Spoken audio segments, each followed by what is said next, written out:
Hi, welcome to those of you in London, St. George's. I'm Dr. Kristen Desimone. I am the Student Affairs Dean for medical students, including those of you who will be here with us here at Jefferson, Sidney Kimmel Medical College.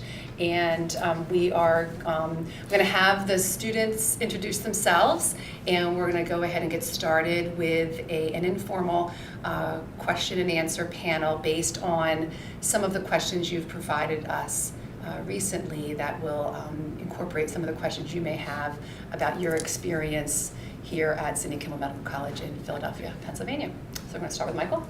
Hi, I'm Michael Essois. I matched in University of Toronto in Toronto, Canada. I'm originally Canadian, matched in anesthesiology, and I'll try to give the best of my perspective, but as we kind of talked about here, everyone's, I think, perspective will be different, so whatever I say, please take with a grain of salt. Hi, my name is Karen Aus. I'm from America originally, but I was living in London with my husband. I'll be going to the Northwest London Deanery, starting out at St. Mary's Hospital. Hi, I'm Rupert. So I didn't apply for Matches here specifically, or deliberately took out a year to do research, interest in neurosurgery, and then research will be in Philadelphia based for the next year. Hi, my name's Lorena. I grew up in Canada, and I matched at the University of Washington in Seattle. My parents are currently living in Portland, Oregon, so that was the sort of goal of going back to the West. In internal medicine. In internal medicine. Hi, I'm Amisha. I am from Atlanta, Georgia, and my family currently lives there. I matched in internal medicine at Pennsylvania Hospital in Philadelphia. It's just down the road from Jefferson. Terrific. Thank you. Welcome, everyone. Thank you for your time. So we're going to start with the first question is going to be about step one preparation. So for those of you who would like to give some pointers or tips on, are there any particular resources or things that you did in preparing for the USMLE Step 1 exam that you think helped you in the process and led to your success? Sure. Okay. I'm Michael. I don't know if we're going to divulge scores, but I scored well on Step 1. In contrast, I got a 24 on the MCAT, which would not have gotten me into any medical school in the States. So that makes no sense. But anyways, I wrote a large, 11 or 12 page manifesto into my entire study plan. Really the biggest thing I'll say is dedication and kind of trick yourself into just enjoying the material you're studying. I genuinely did. In summary, 2 question banks. I really like Golion. Some people like Bathoma. I use both. Obviously, first aid, annotate it, and kind of find your weaknesses and hammer down on them. None of us are perfect. We're going to have areas that the question banks will show us where we're strong and where we're weak. And there's a tendency to want to do questions where you perform well in, but really just find those weaknesses and just hammer them. And I kind of prepped throughout the year during 2 years, so rather than focus on George's material, I'll incorporate it into my Step 1 rather than the other way around. So I made everything focus around Step 1. I still did really well in George's exams, and I did well in Step 1, so my advice would be spend 2 years focusing on Step 1 and incorporating everything you're learning at George's into the Step 1 curriculum that you're going to have to kind of figure out for yourself.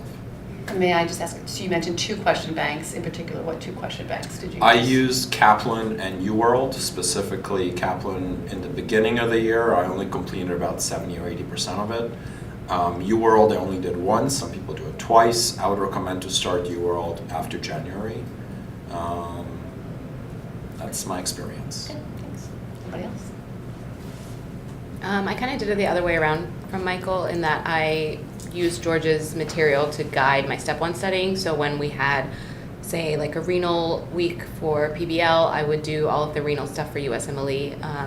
And obviously the pace was very different for that. So it was, trying to fit a lot more USMLE work into that week for George's. Some of the things that I wish I would have known before is to maybe have a longer subscription to UWorld. I only did the 3 months, but I think having a longer amount of time to go through questions would have been useful, and starting questions earlier would have been useful. And then one of my favorite resources that I still remember to this day and use on wards was the sketchy videos. They have it both for micro, and they also now have it for pharmacology. And I'm a very visual person, so remembering those videos is still something that I do and helps me keep all those things straight. Anybody else? Okay. All right. So we'll move on to, you all arrived here at Sidney Kimmel in August of 2016, is that right? And spent your P year, we call it the third year, but P year alongside other students who have been here since day one. And so can you really tell the students some highlights of that experience in the third year and that they may expect, and then also maybe some challenges that you saw that maybe they can at least be aware of or try to avoid if possible. So 2 questions. Amisha, do you want to start? Sure. So I think coming to Sidney Kimmel was a big transition. I mean, I'm already from the US, but it was more just coming to a city that I didn't know anybody in really. Obviously, I had my cohort, but a lot of times on rotation, you're not with people from Georges, so you're meeting a new team and it changes every 6 weeks. So that was kind of challenging to kind of feel like I had a network every day when I was going to work. And one of the things that for me was a real blessing in disguise is I was assigned an away rotation at Reading, which is somewhere that you stay. And there's a lot of Jefferson students that were there, so it kind of was a great way to meet people and do things with them in a place where they also didn't have, their entire school kind of behind them, so they were interested in making new friends and had the time to do that. And I think as far as transitioning onto wards, Georges gives you a really solid clinical background and you're comfortable already with TIR, seeing patients and doing presentations. So I think that was a real strength that we had, and it made me feel more comfortable here making that transition. I would add to that, I think one of my biggest worry coming here was that I would be the new kid on the block and everyone would know that I was new. But the nice thing about Jefferson is that they have a lot of other international programs. They also have the MPH program, and some students take a year off for research. So really, people are starting off at different years, and so it's not necessarily the same cohort that know each other from day one that continue into third year. So that was nice because I was around sort of a lot of really welcoming people, and I didn't feel like I was the new kid. I think I felt really welcomed, and that was nice. And I agree with Amisha in terms of our clinical background was really strong, so that really helped kind of get by the sort of the first few days that were The shock of coming out towards, and which for us we had already been out towards, so I don't think it was it wasn't so bad. As bad, yeah. I'll just reiterate what they've been saying. So in third year, you expect to be alien to everybody, and it is obviously a culture shock, but most people, that's the first time they're experiencing the wards, and it's the first time they're experiencing that particular friend group. So they're all incredibly welcoming, and they wouldn't actually know that you're not a Jefferson student really unless you introduce yourself as that. So, they'll pick up on your tendencies and your accents and stuff, but they're incredibly welcoming, very international, international oriented. And then, just to reiterate again, your clinical sort of background will serve you well when you start your first clinical rotations in third year. I agree. I think that we were really well integrated. Coming into each rotation, nobody, thought I wasn't a Jefferson student, so that was kind of nice. It wasn't like you felt like you stuck out or were different from the other people you were rotating with, so I thought that was really helpful. In terms of challenges, I guess some of your rotations might be in cities that are away. Like Amisha said, she went to Reading, so that's about an hour, 2-hour drive from here. So for some of the rotations, you might have to stay in a town that's not Philadelphia where you haven't been before, so that's a little bit of an adjustment. So I did that for surgery, and I actually really liked it because my roommate and I got along well, and I got to experience medicine in a smaller community hospital, so I thought that was interesting, and it was a good experience. So I think you just have to be open to those types of things, and it'll be okay. I actually like the transition a lot. Just prepare to work hard.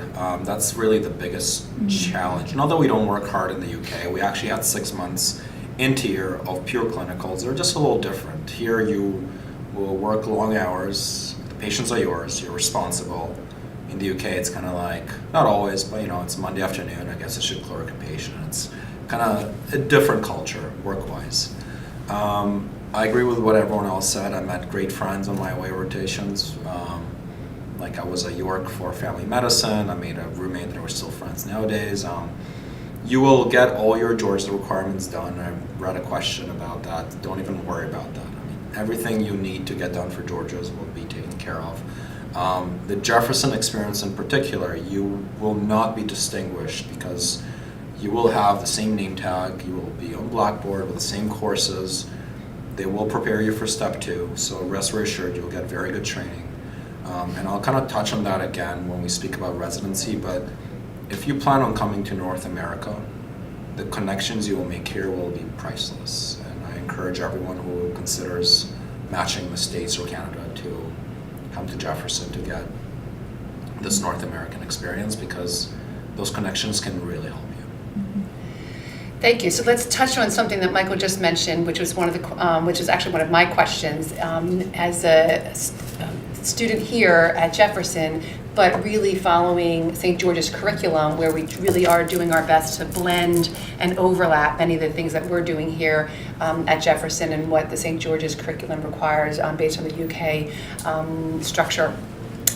You do have some requirements that are different than what the Jefferson students have. That does require some extra steps on your part. So my question for the group is, which Michael said not difficult to get done, but have us some specific tips on ways to get some of these things signed off. We'll have more specific information when you arrive on what those requirements are, but just for now that you've heard it once, just some tips on how to get some of these requirements taken care of. I think one of the helpful things for me was on day 1, just letting them know. I know that because we have the Jefferson tag, they might just think we're just a Jefferson student, so that we just have their requirements, but just making it clear, because you will have an orientation before you start any rotation, taking a few minutes at the end just to pull the coordinator aside and show them what you need done, so that they're not like confused if you keep it till the end and then are kind of like, I need these things signed off, and then they get kind of frazzled and they're like, what are these things? So it's helpful, just transparency. At the beginning, be like, I'm a, St. George's student from London, and I have some additional requirements, and these are them. How do you think, even asking them for advice, how do you think is the best way for me to get these done? And they will help you most of the time. Yeah. I think a lot of it is about being proactive and making sure that it's in the back of your mind every day. Like if there's an opportunity that something could be signed off, if there's an NG tube that needs to be put in, if there's, a chance for you to present a patient and get that signed, to just remember and do it as you go along. It can be really stressful if you wait till the last minute and you have a week left of a rotation and you're trying to cram everything in, and that puts a lot of pressure on the team as well. So being proactive and thinking about ways that you see that you can help your team and get those filled out at the same time. A tip that I have is just to kind of befriend the nurses on any ward that you're on, especially in the emergency room. Nurses sometimes have the responsibility to do the things that we need to get signed off. So putting in IV lines, taking injections, or like drawing blood, administering injections, things like that is a role that is purely for nurses in the United States. So if you ask them, look, I've been trained to do this, I've done it once before, I need to get this done, do you mind if you have a little bit of extra time to help me get this done? And a lot of them are really happy to see that you're taking the time to ask them that and to get involved. So they're more than happy to help you. And for things that you haven't done before, always offer to watch one first, be like, I'd just like to see you put this in, and then I can do the next one. So make sure you know your limits, but also don't be afraid to ask. If you feel competent doing something, just ask, and usually they're happy to let you do it. No? Okay. Great. So we're going to transition to, there were a lot of questions that were submitted about a Canadian residency and residency here in the United States. So we're going to start with residency here in the United States and really questions in general about probably the application process. So we'll start with really a general question for all the students about research. So have you done research is my question while here at Jefferson. How did you go about getting research, reaching out to get research, and what has been your experience in research to date? We'll start this side. I'll start. Mm-hmm. So in general, research doesn't need to be something, I think, that you need to do 30 hours a week, in a microscope in a lab, or something that you need to be sitting there collecting data for hours on end. It can really be something you're passionate about. And I think the key is, again, for research is finding the right mentorship to do it. Personally, I've found a really great one here, and we found a mutual project we're both passionate about, and we actually assembled a team and we submitted a systematic review protocol, and right now we're actually working on the review. Additionally, you can also write papers yourself and submit it to your particular profession's newsletter or your profession's society newsletter or something like that. As long as you get your name out there and it shows that you're involved in an extracurricular matter that in some way benefits the particular profession that you're entering, I think that's really helpful. And again, it doesn't have to be anything extreme that goes into New England Journal or some kind of a high, impact factor journal. It needs to be something that when a program director looks at it and asks, "Oh, tell me about this work you've done." And I even wrote in some things that I worked on in the UK. They really like to know that you want to contribute to the profession and make it better and somewhat challenge the status quo. And I've gotten really good feedback on that. So I think that's my idea of research.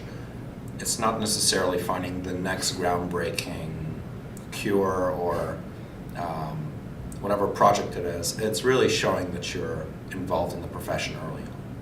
That's my experience with research.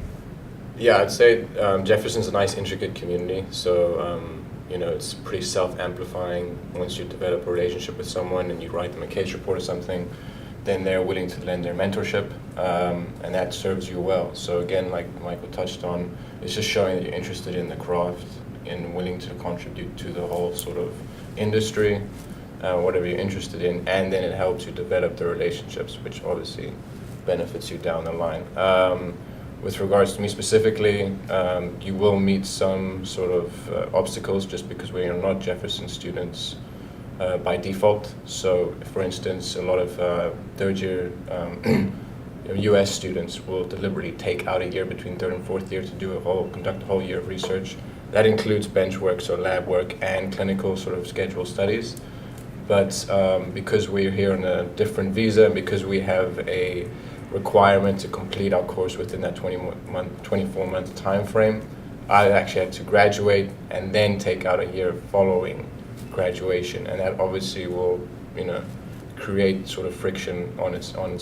But again, it is what you make of it, and it's a very relationship-based system. So just get out there, and if you're interested in a particular field, don't be shy about contacting people. From what I've seen and from what I've witnessed myself, they're very responsive by email, but nothing substitutes meeting somebody in person. So go out there. Anyone else do research?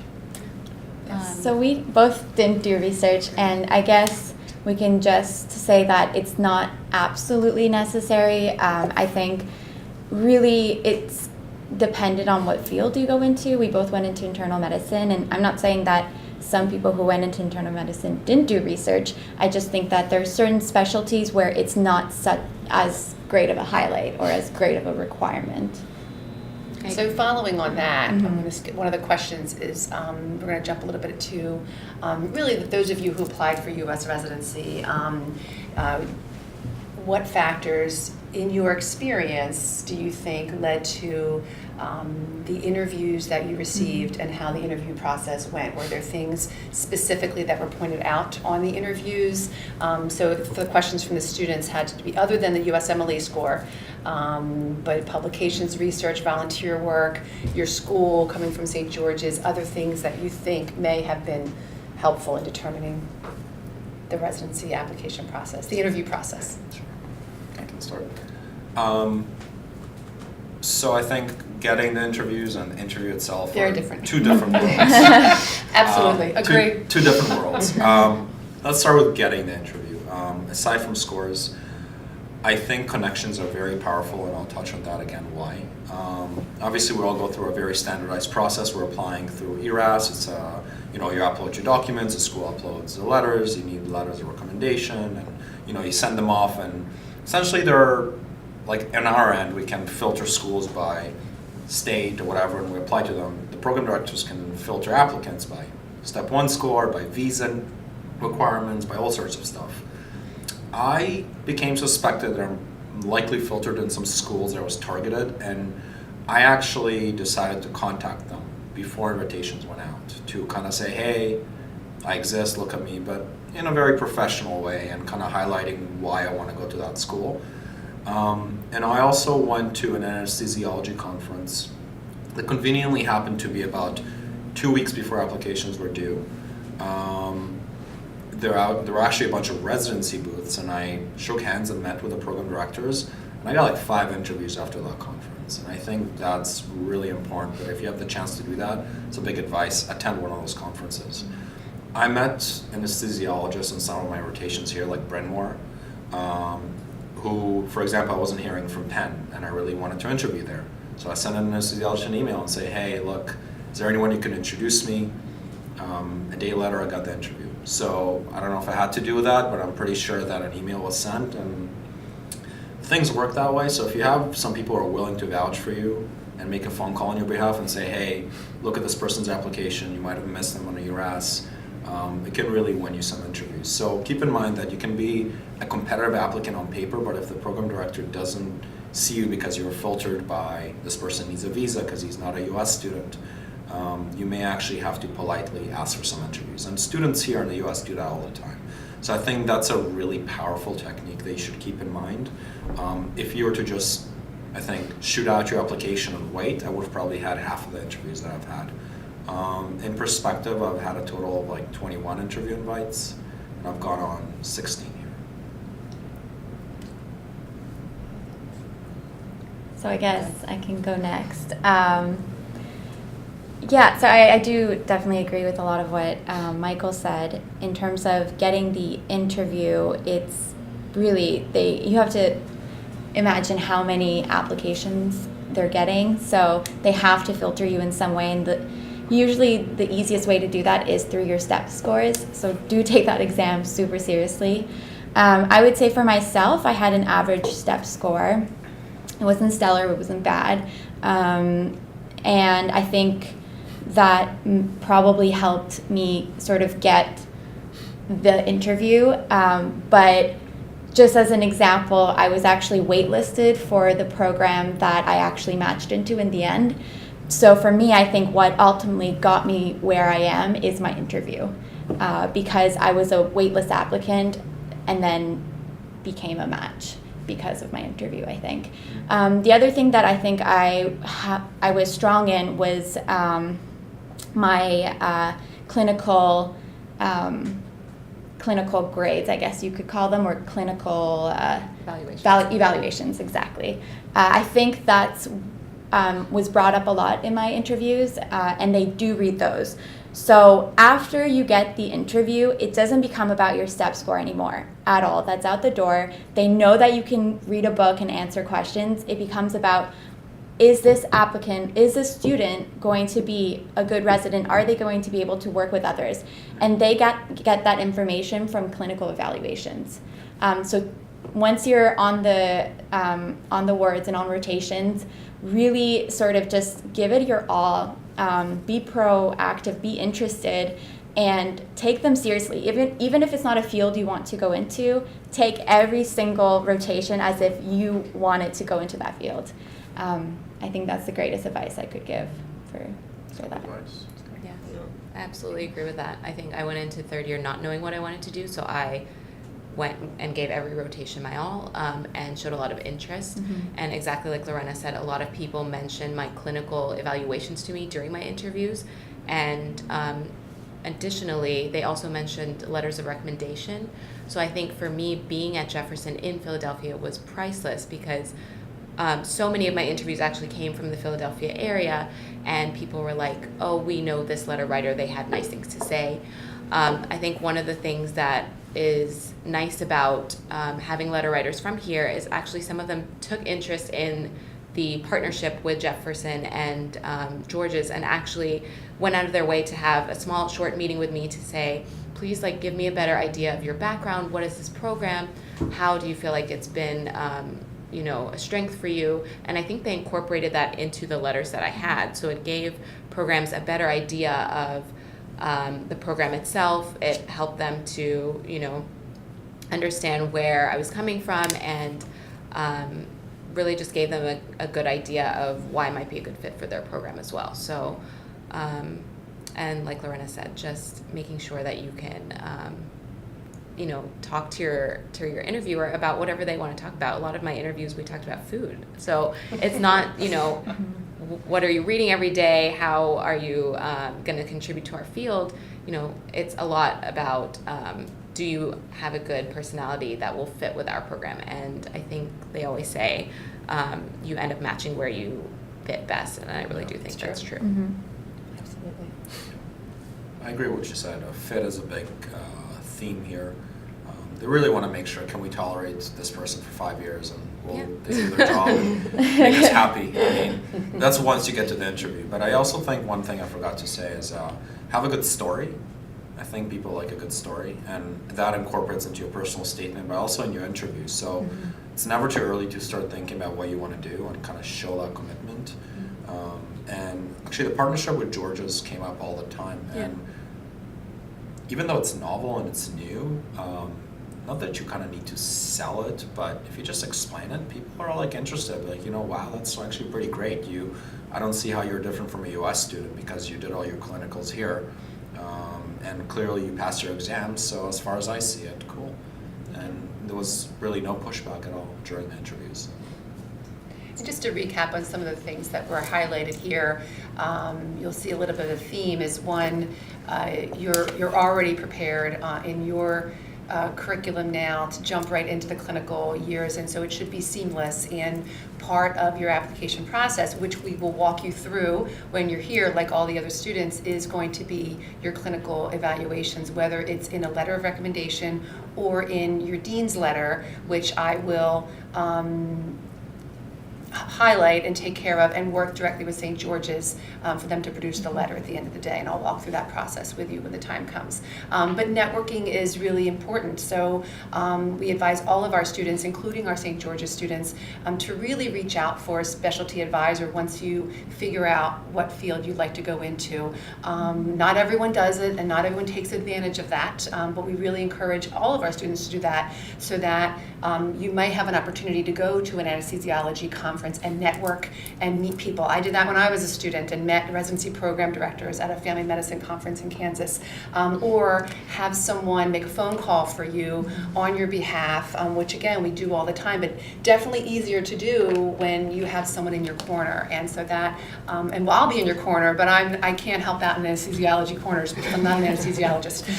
And those conversations, that's for all students. That help in getting interviews really does come from someone in the field, and that happens by really jumping in. And I will say, for the most part, the students here did jump in, not just clinically, but even in some extracurriculars, within the department, jumping onto some of the volunteer experiences we have, or some of the societies that we have in the specialty. So there's no reason you can't jump in and get involved and just contribute to the medical education of other students as well. So thank you for networking is important, and definitely. So other questions, I'm going to save time for the Canadian questions. I can't see what time it is. Any other, I guess, sort of final thoughts on things you wish you knew when you were in London, kind of just wrapping up your, what's the year called? T-year. T-year. Yeah. Wrapping up your T-year. So things you wish you knew when you were in their shoes. Let's start with Karen. Let's start with you. So I guess things I wish I knew is that the hours here are a lot longer, but you are going to get so much more experience, which I found really valuable. So I was just reflecting on this because I was talking with one of my friends back in London and just seeing like the number of procedures I've seen, the amount of like surgeries I've been able to participate in, the number of patients I've been able to talk to. It was so much, and it was really, really good, but I didn't realize at the time like it would be like sometimes you would have a 60, 70, 80-hour week. And while you're in it and doing it, it's amazing, but then you get home and you're like, oh my God, I'm really exhausted. So just be prepared for that. Like, it's awesome, but it's intense. It's true. I think in a positive way, don't over concern yourself with, oh, how am I going to live in a new city, or how am I going to sort of like walk around and navigate my way around and find food and stuff. Philadelphia is very convenient with regards to just about everything. So finding accommodation you can do like from minute to minute. I mean, I've literally done that from being kicked out of one apartment to moving into another one the next day. So everything is very readily accessible. Everything is super proximal. So I mean, like getting food and stuff is really easy. There's tons of little niche restaurants, or I'd say groceries. Yeah, I mean, I may as well talk about groceries. You're spending like, it's not going to be as, I'd say that one thing that's lacking here is groceries in comparison to the UK. I mean, over there in the UK you have Tesco's and M&S and they deliver, and you can get like 30, 40 pounds and feed yourself for the whole week. Expect to go to the grocery store here and actually physically buy this stuff. And God, I know it's like a lost art, but you're actually going to have to go into the store and buy stuff. Don't expect sort of week-to-week deliveries unless you use Amazon. They have Amazon Fresh, I suppose, but it's going to cost a bit more. It's going to cost about $80, $90 a week. And then don't worry about making friends. Everyone here is super welcoming. There's tons of events, and third year is as new of experience for them as it is for you. So you equal footing. So that was good lifestyle advice. Get a pedicure. So I would say, I guess something I wish I knew, and I won't go into deep details about it, but happy to be of help if anyone contacts me. But I wish I used my the visa offices at St. George's, or visa offices anywhere. On day one, I wish I used the visa office at St. George's, and then when I came here, I wish I used the visa office here. Just, you really need to map out from when you step into the States to however long you want to remain in the States, whether that be residency, whether that be fellowship, whether that be forever. You need to map that entire process out, because you just might be very shocked at what obstacles you run into if you don't do that. And they might be a determinant of whether you want to take the risk of coming here or not. I don't want to scare anyone. I just want to say be proactive and map that journey out just to make sure that there aren't any obstacles along the way.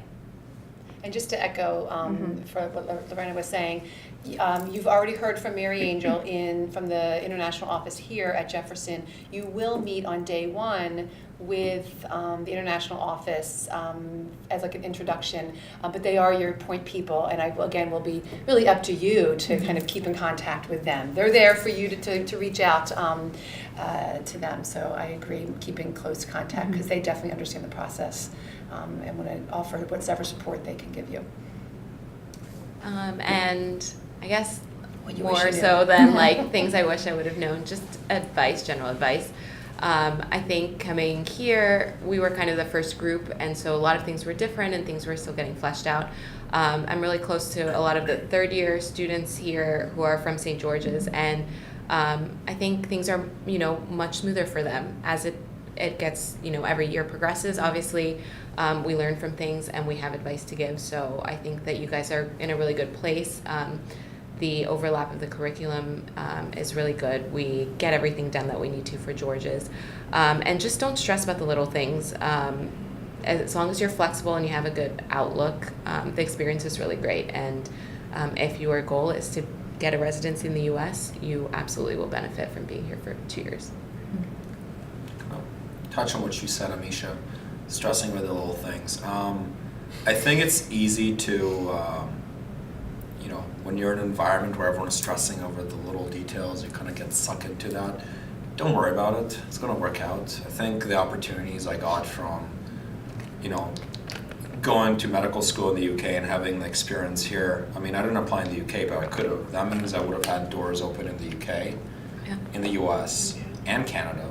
I don't know if I would have gone to medical school in Canada if I would have had this opportunity. Honestly, it is kind of like a blessing in disguise. We're all worried because we're the guinea pigs, we're the first cohort, when things work out. It'll be fine. Just work hard, stay positive, and be proactive, and I think things will work out. And I will just add one last thing, just because I do 100% agree with everyone that says if your goal is to come for residency in the States, definitely come here. The one sort of exception, and I know someone asked in that question, that list of questions, it's just if your goal and only goal is New York State or New Jersey, I would remain in St. George's, because there is some weird sort of Department of Health law that states that if you do more than 2 years of sort of American experience training, you cannot go to those states. So if that is your goal, stay in St. George's, and that won't change. I can reassure you, I spent countless hours with the Department of Health at New York State trying to figure that out, and they told me it won't happen. So just as a Or you can move there after residency. This is only for Correct. residency. Just for residency. just for residency, sorry. For Just fellowship, for which fellowship should be is fine. open. Yeah. Yeah. Fellowship is open, so just not Yeah. residency, right? That's right. So, and because of that, we even don't have our students, actually, we have rotations in New Jersey, and our St. George's students can't We're even not allowed. rotate on those clinical rotations. Well, thank you. I'm going to do the Canadian separately. Is that okay? That's fine, yeah. So thank you to our wonderful panelists who are graduating soon, and we love having them here. So again, thank you, and we look forward to seeing all of you shortly. Take care. Thanks. Thanks.